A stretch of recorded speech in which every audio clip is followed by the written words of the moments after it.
karena muap saya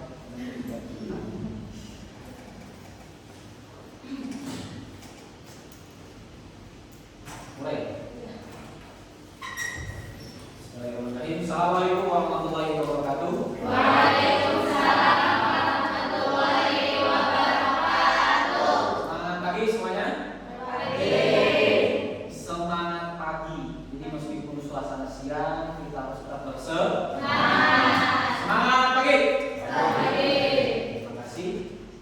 Hari ini kita akan berjumpa kembali di mata kuliah manajemen pendidikan. Kita hari ini akan membahas materi yang berkaitan dengan masalah kepemimpinan pendidikan. Sebelum saya mulai, teman-teman, saya cek dulu kehadirannya. Untuk hari ini, siapa yang nggak masuk? Ada yang sakit atau isi? Semuanya masuk ya? Siapa yang masuk? Kenapa? Ya. Nanti yang teman-teman yang tidak ada keterangan kita cek lagi. Baik, kita mulai teman-teman. Di kepemimpinan itu, di manajemen itu, salah satu pembahasan adalah masalah kepemimpinan pendidikan. Ada yang tahu apa itu kepemimpinan? Silakan. Ada yang tahu apa itu pemimpin itu apa? Ada dua kata ya, ada kepemimpinan sama pendidikan. Kata yang pertama adalah kepemimpinan. Ada yang tahu apa itu pemimpin? Orang yang mengarahkan, terus orang yang mengatur, terus orang yang mengelola, ada lagi? Yang bertanggung jawab, ada lagi? Ayo. Yang menguasai ya. Jadi pemimpin harus menguasai. Nah, itu jawaban betul semua ya. Jadi hari ini kita akan membahas masalah kepemimpinan pendidikan. Ya, kita mulai. Ini tadi yang sudah saya jelaskan di awal pertemuan kemarin. Saya kira kita tidak perlu membahas lagi, termasuk bagian ini. Nah, jadi ada istilah yang pertama adalah kepemimpinan. Ya, jadi beberapa pendapat ahli tentang kepemimpinan. Yang pertama menurut Prof. M.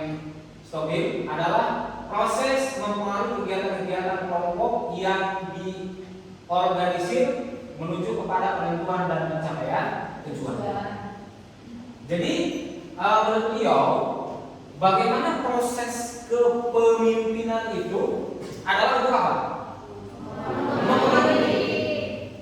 Jadi pemimpin itu dia harus memiliki kemampuan untuk mempengaruhi.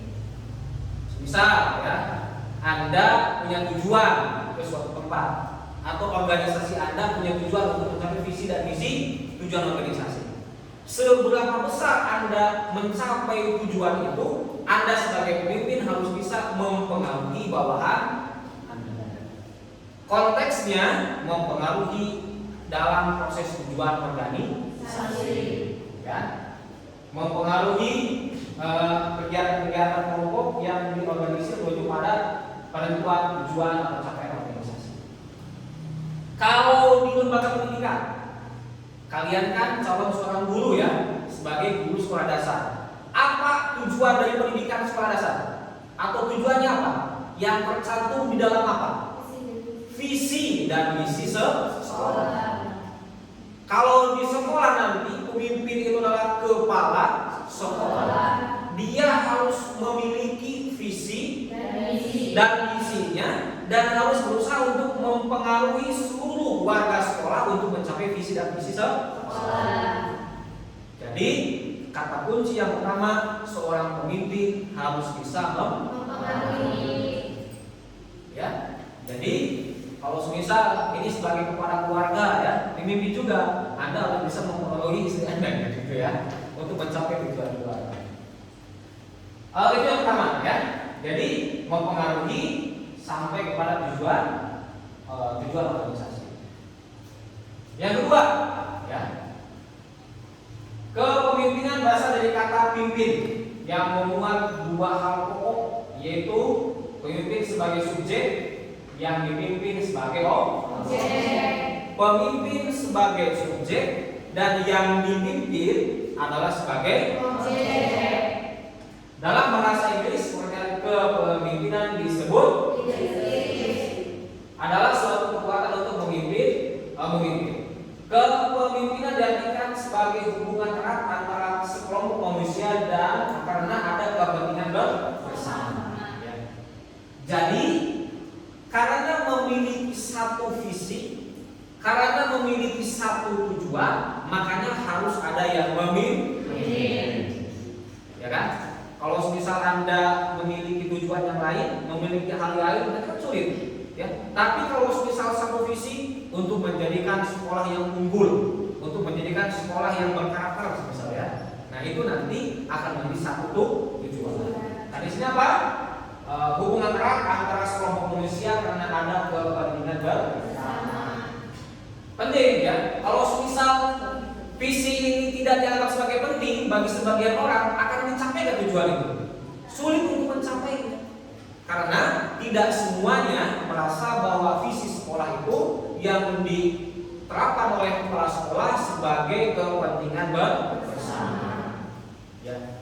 Jadi selain dia itu bisa mempengaruhi kelompoknya untuk mencapai tujuan sekolah, selain itu juga ada rasa bagaimana warga sekolah itu memiliki kepentingan yang sama untuk memajukan sekolah. Dengan demikian, kepemimpinan merupakan kemampuan yang memiliki nilai seni dalam menggerakkan, mengelola, mengarahkan, dan mempengaruhi kinerja sebuah kelompok untuk mencapai tujuan organisasi. Jadi kepemimpinan itu memiliki nilai seni, ya, karena gaya orang memimpin itu beda, ya kan? Ya kalau misal dulu waktu pemimpin presiden kita kan, antara gaya pemimpinnya Soekarno dengan Soeharto dengan B.J. Habibie kan, dengan Gus Dur, Megawati, SBY sampai sekarang itu beda. Karena itu memiliki nilai seni, memiliki nilai sendiri. Dia tuh yang memiliki apa ya? Yang hanya dia yang punya, hanya dia yang memiliki. Beda antara ini seorang pemimpin dengan ini beda. Mungkin ini lebih slow ya, atau lebih apa? Lebih serius. Kalau beliau lebih santai, gitu kan? Lebih kayak gitu beda. Karena memiliki nilai menggerakkan, mengelola, mengarahkan dan membangun kerja sebuah kelompok untuk mencapai tujuan organisasi. Selain menilai seni, pemimpin juga harus mampu menggerakkan, mengelola, mengarahkan, mempengaruhi kayak sebuah kelompok untuk mencapai tujuan organisasi. Oke ya,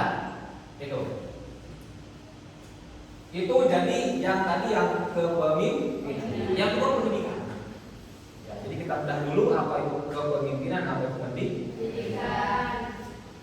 Pendidikan adalah suatu proses pembelajaran, pengetahuan, keterampilan dan kebiasaan sekumpulan manusia yang diwariskan dari suatu generasi ke generasi selanjutnya melalui pengajaran, pelatihan dan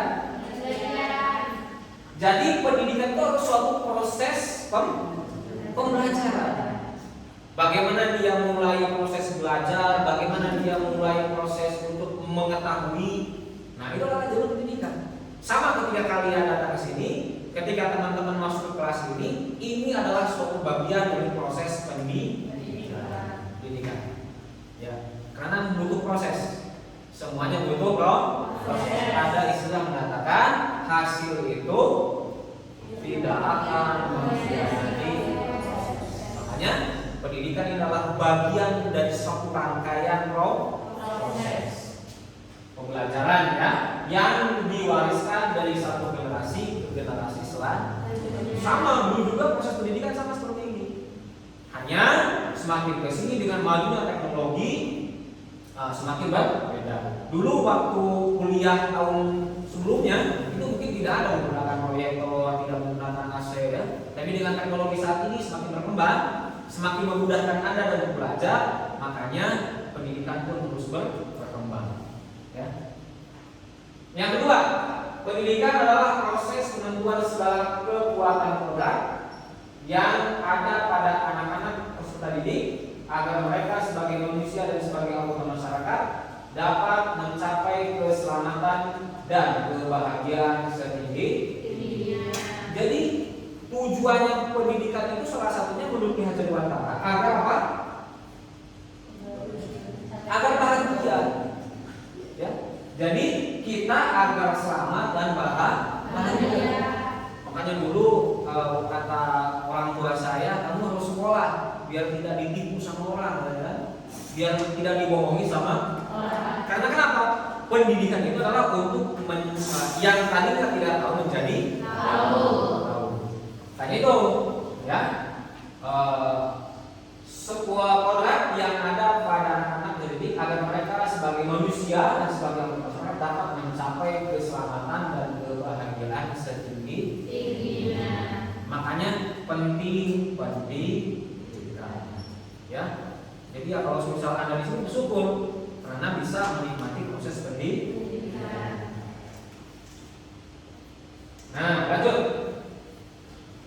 Ini kita ambil dari Undang-Undang Nomor 20 Tahun 2003. Apa yang dimaksud dengan pendidikan? Usaha sadar dan berencana untuk mewujudkan suatu belajar, ya suasana belajar, proses pembelajaran, agar peserta didik secara aktif mengembangkan potensi dirinya untuk memiliki kekuatan spiritual keagamaan, pengendalian diri, kepribadian, kecerdasan, akhlak mulia serta keterampilan yang diperlukan dirinya, masyarakat, bangsa dan negara. Jadi pendidikan itu adalah usaha sadar ini. Ada ini sadar nggak? Sadar nggak di sini? Atau ada yang masih mimpi di sini ya? Tadi berangkat dari rumah datang ke kelas ini sadar nggak? Kesadaran itu diperlukan ketika dalam proses pendidikan, ya, dan berencana untuk mewujudkan suatu belajar yang oke. Jadi kita satukan apa yang dimaksud dengan kepemimpinan pendidikan, ya. Kepemimpinan pendidikan merupakan kemampuan untuk menggerakkan pelaksanaan pendidikan sehingga tujuan pendidikan yang telah ditetapkan dapat tercapai secara efektif dan efisien. Ya, jadi kepemimpinan yang berada di suatu lembaga pendidikan.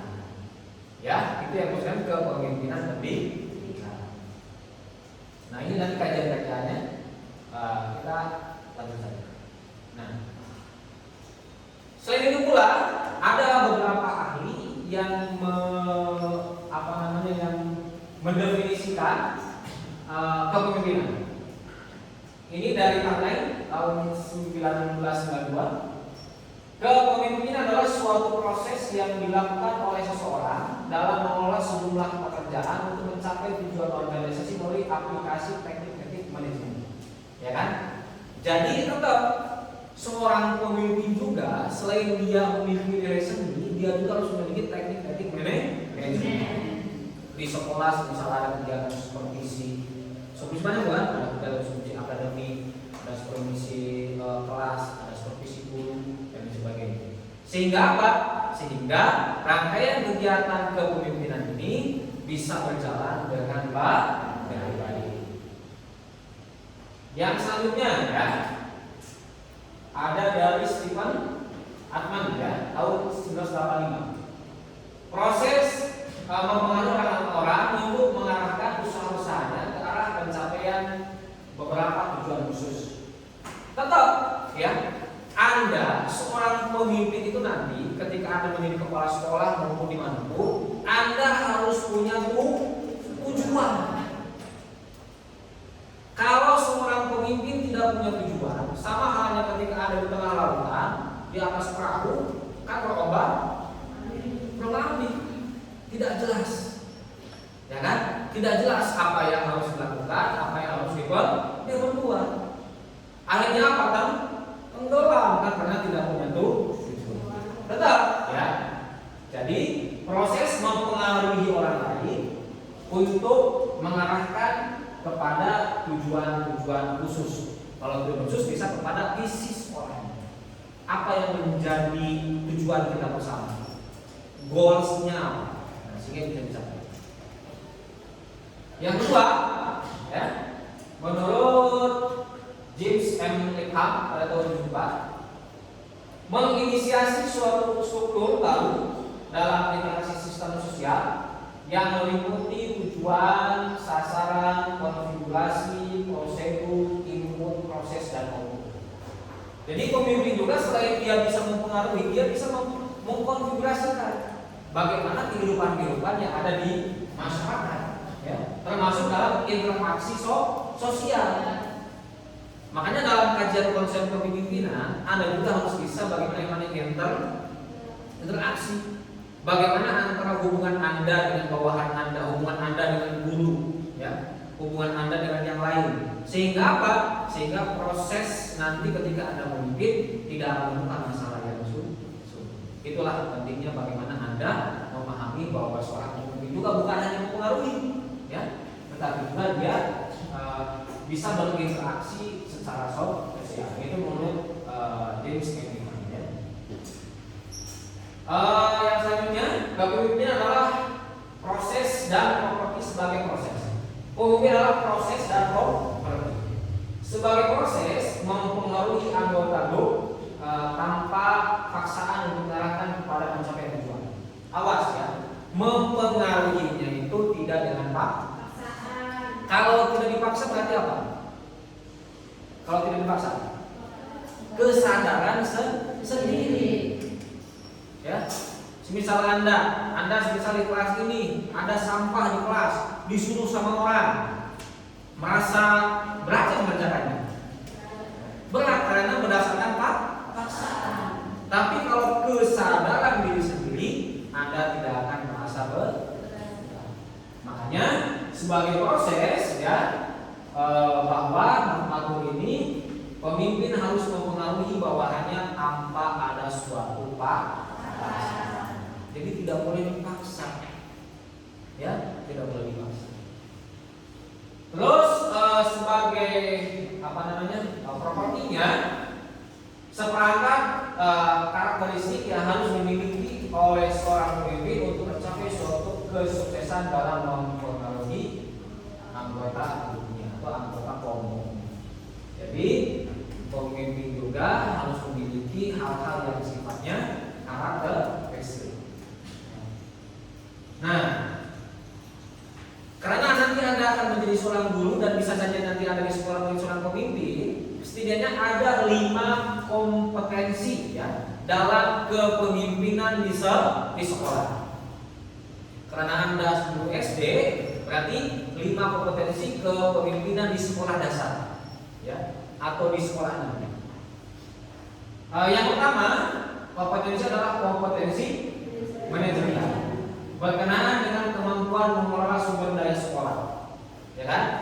Jadi bagaimana Anda bisa mampu mengelola sumber daya yang ada di sekolah, baik sumber daya manusia maupun sumber daya alam maupun sumber daya yang lainnya, ya.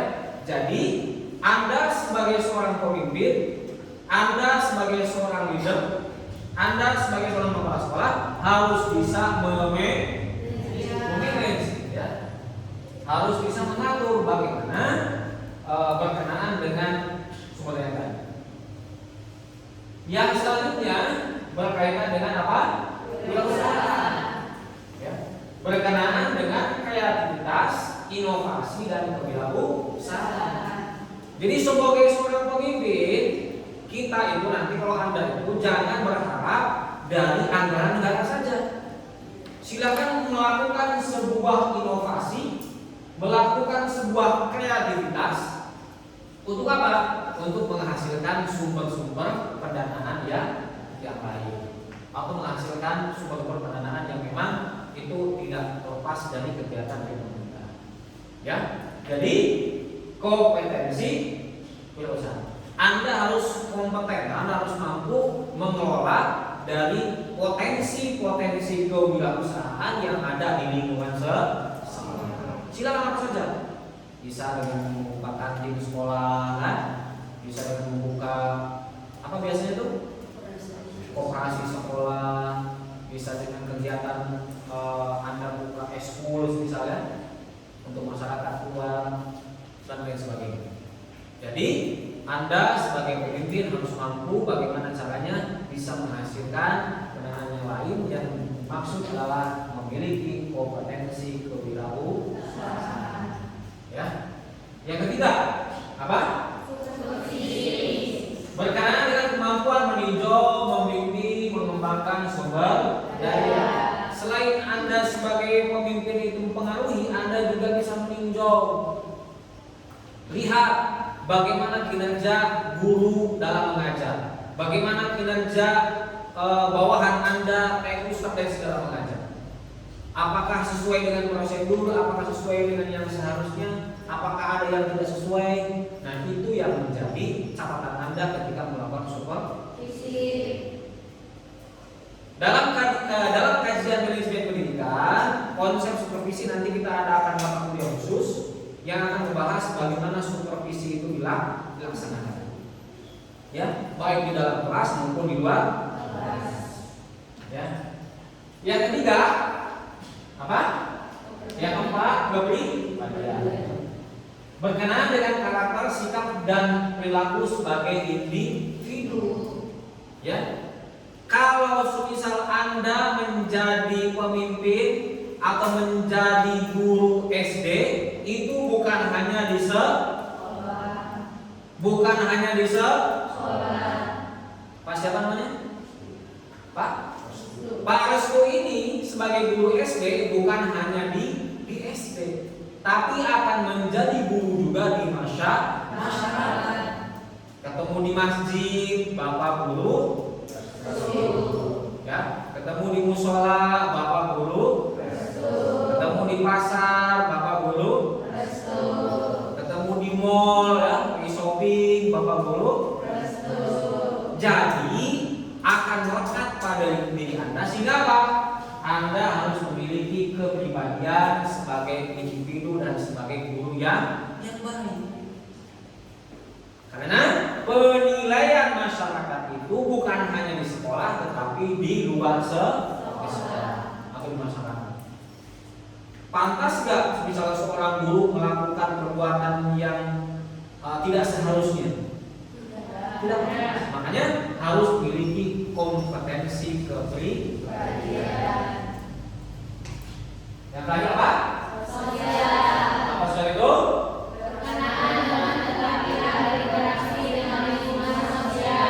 Karena Anda sebagai guru juga sebagai masyarakat sosial, Anda juga harus berinteraksi. Jangan mentang-mentang merasa jadi seorang guru, malas ke ke masyarakat, malas berinteraksi.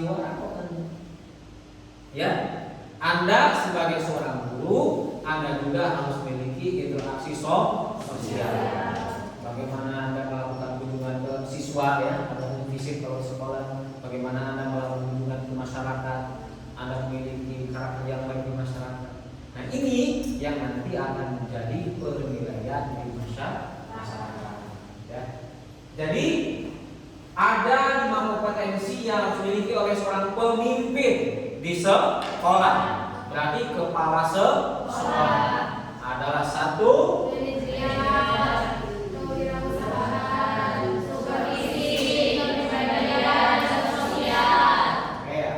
Bisa disingkat MKSKS, ya, MKSKS, manajerial, kewirausahaan, supervisi, kepribadian, sosial, MKSKS, ya.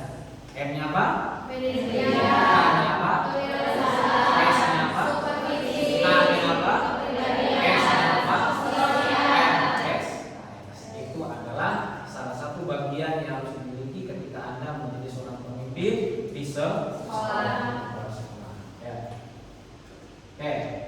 Selanjutnya, ya. Ini ada 9 tipe kepemimpinan.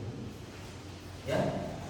Jadi karena pemimpin itu memiliki nilai seni, tadi kan, maka orang memimpin itu dengan berbagai cara atau memiliki tipe-tipe.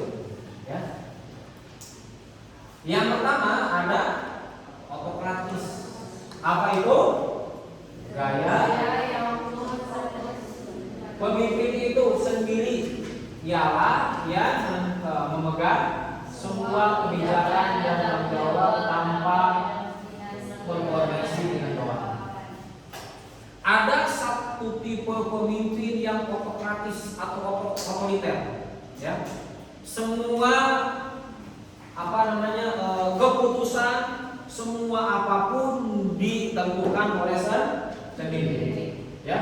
Fokus pada pemimpin itu sendiri. Kebijakan apapun yang diambil tidak melibatkan bawahan. Bagaimana kata saya kalau sebagai pemimpin? Tapi di sini pemimpin ini adalah yang apa? Yang otomatis ini yang tidak berkoordinasi dengan bawahan. Ya, jadi fokusnya hanya pada pemimpin tanpa melibatkan bawahan. Yang kedua apa? Atau partisipatif, ya. Bahwa bawahan turut memiliki kontribusi baik dalam tanggung jawab, mengambil keputusan, memberikan saran dan lain-lain. Kalau demokratis kebalikannya dari autokratis atau otoriter. Kalau demokratis bawahan dilibatkan. Otoriter tidak melibatkan bawahan, autokratis, demokratis melibatkan bawahan. Bawahan itu apa? Ikut memiliki kontribusi dalam tanggung jawab, mengambil keputusan dan saran. Kalau pemimpin yang otoriter, bawahan mau ngasih saran itu takut. Ya, takut apa? Takut disalahkan. Sehingga apa? Sehingga bisa jadi dia itu pura-pura apa? Pura-puranya iya aja, padahal enggak, gitu kan? Karena takut gitu. Tapi kalau yang demokratis ini bawahan juga ikut dilibatkan. Yang ketiga ada laissez-faire, memberikan banyak kebebasan untuk anggota tim, misalnya dalam menentukan bagaimana mereka bekerja, menentukan deadline dan mencatat. Ada juga seorang pemimpin yang seperti itu, bawahan itu diberikan kebebasan, ya. Karena sekarang itu kan zamannya milenial itu kan kebanyakan tidak mau diatur. Silakan kalian bekerja dimanapun tempatnya, yang pasti apa? Kerjaannya sesuai dengan target, ya, dan bisa diselesaikan, ya. Jadi mereka itu bisa menentukan deadline sendiri. Pak, semisal minggu ini fokus kerjaan saya adalah bagaimana cara memanage siswa di kelas. Ya, silakan dengan mulai administrasinya disiapkan sampai selesai dan dia akan menjanjikan selesai pada tanggal sekian. Ya. Jadi diberikan kebebasan kepada anggotanya untuk menentukan bagaimana mereka bekerja, menentukan deadline dan memecahkan masalah. Yang keempat apa? Apa itu? Pemimpin birokratis akan memastikan anggota timnya mengikuti prosedur yang baik. Ada juga yang birokrat, ya, yang sesuai dengan SOP, sesuai dengan aturan, sesuai dengan ketentuan, kan? Jadi tipe pemimpin ini akan memastikan bahwa anggotanya dia bekerja sesuai dengan prosedur. Ya, itu. Yang kesembilan apa? Yang kelima apa? Haris? Apa kalimat itu?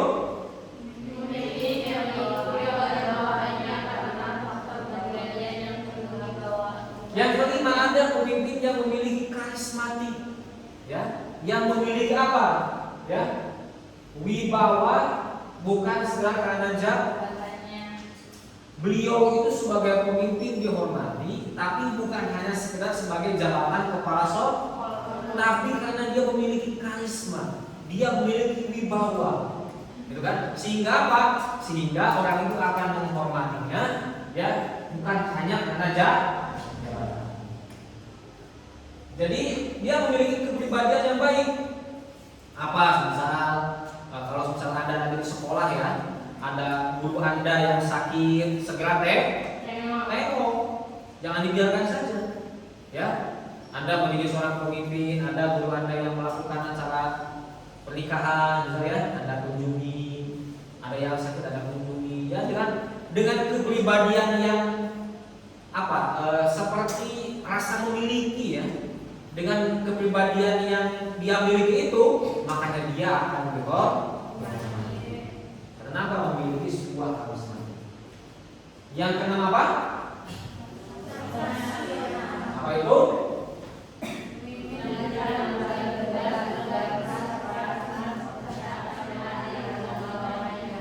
Yang keenam ini ada yang sifatnya transaksional.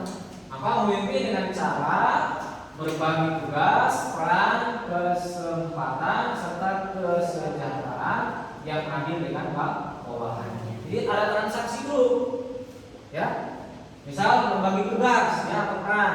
Kamu sebagai ini, saya sebagai yang seperti ini. Termasuk kepada apa? Termasuk kepada kesejahteraan ya. Yang ketujuh, transformasional. Pemimpin yang kredibilitas, percaya diri, membuktikan diri sebagai pembawa perubahan. Ada juga tipe pemimpin yang transformasional, ya, yang dia memiliki kredibilitas, percaya diri. Memang ada nggak pemimpin yang tidak percaya diri? Banyak, ya. Misal seorang pemimpin disuruh untuk menyampaikan orasinya di depan orang tua siswa, katakanlah kepala sekolah. Ada juga yang dia tidak merasa percaya diri. Nah, makanya itu di sini juga, tapi yang transformasi ini adalah tipe pemimpin yang dia memiliki kepercayaan diri. Dan apa? Dan dia membuktikan bahwa dirinya adalah sebagai pembawa perubahan. Transformasional. Yang kedelapan apa? Apa itu?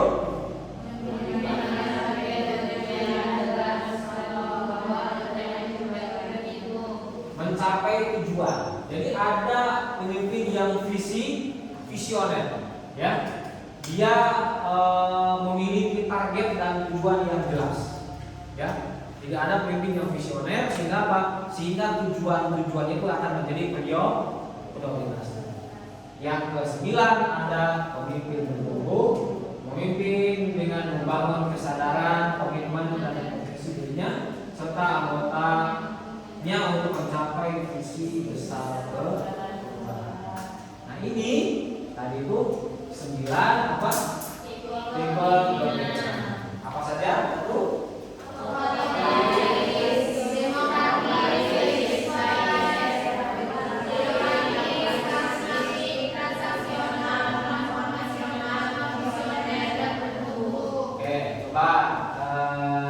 sini sebutkan.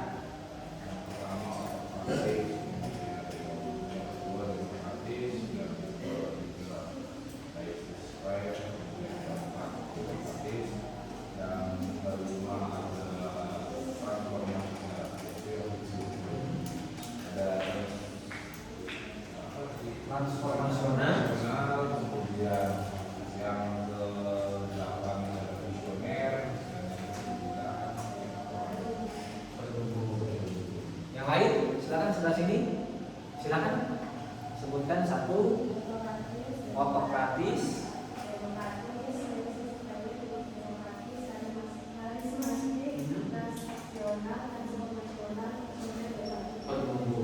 ya.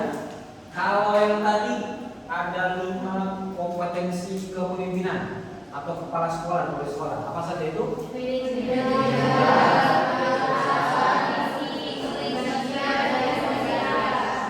Oke, coba ada yang satu ke depan menjelaskan, coba ke sini. Ayo. Nah, coba apa yang masuk ke manajerial? Coba.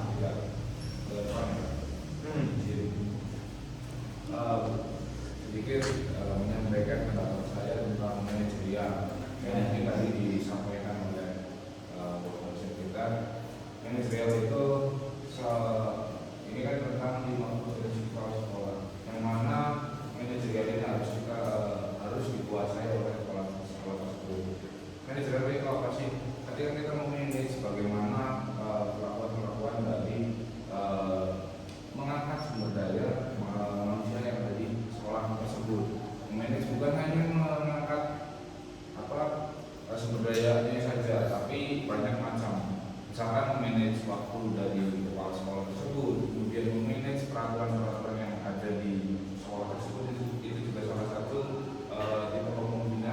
yang berisi tentang manajemen suka. Jadi ini saja yang bisa. Oke, terima kasih ya.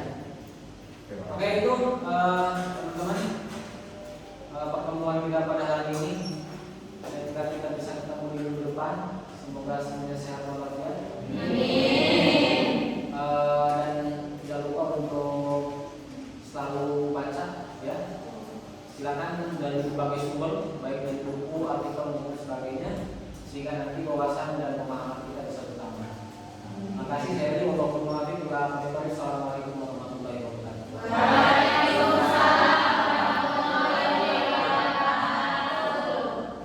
Ini waktunya lebih yang akan dibagikan, 37 menit ini.